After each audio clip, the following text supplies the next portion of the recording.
তো আজ আমরা বাড়িতে বানিয়ে ফেললাম ভয়ঙ্কর ধরনের দই বড়া। দই বড়া বানাতে হলে কি করতে হবে, বিউলির ডাল নিয়ে পরে মিক্সিতে এরকম করে একটু পিষে নিতে হবে। পেশাটা ঠিক এরকম পেস্ট হবে যাতে করে ধরে বুঝতে পারো কোনো লাম্পস নেই। তারপর একটা বোলের মধ্যে এটাকে রেখে দিয়ে সুন্দরভাবে আদর করে কিছু আদা কুচিয়ে দিয়ে তারপরে একটা কালো আফ্রিকান জিরে দিয়ে নুন দিয়ে ওটাকে ভালো করে মাখিয়ে নিতে হবে। জলে দিয়ে দেখতে হবে এটা ভাসছে কিনা, ভাসলে পরে তোমার দই বড়া পারফেক্ট হবে। তারপরে গরম তেলে ফুলকো ফুলকো ভাবে দই বড়াগুলো ছেড়ে পরে তোমাকে ভেজে নিতে হবে এপিট ওপিট করে। তারপরে যখনই দেখবে হালকা হালকা ব্রাউন হয়ে আসছে, হালকা হালকা গোল্ডেন কালার দিয়ে শুরু করে, তখন তোমাদেরকে তেঁতুলের চাটনিটা বানিয়ে নিতে হবে। তেঁতুলের চাটনি বানাতে বানাতে তোমাদেরকে ওই দই বড়াগুলো একটা প্লেটের মধ্যে সুন্দরভাবে আদর করে তুলে রাখতে হবে।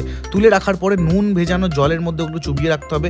দইটাকে আচ্ছা করে ফেটিয়ে নিয়ে পরে একদম সুন্দরভাবে মসৃণ দই বানিয়ে নিতে হবে। তারপরে সুন্দরভাবে একটা প্লেটের মধ্যে দইটাকে রাখতে হবে। তারপরে নুন ভেজা জলে বড়াগুলোকে নিয়ে পরে তোমাদেরকে প্লেটে রেখে পরে তার মধ্যে আরেকটু দই আর ঘরে বানানো তেঁতুলের চাটনি এবং উপর থেকে সেও ভাজা দিয়ে খেয়ে নিতে হবে। জাস্ট ফাটাফাটি খেতে ছিল বস।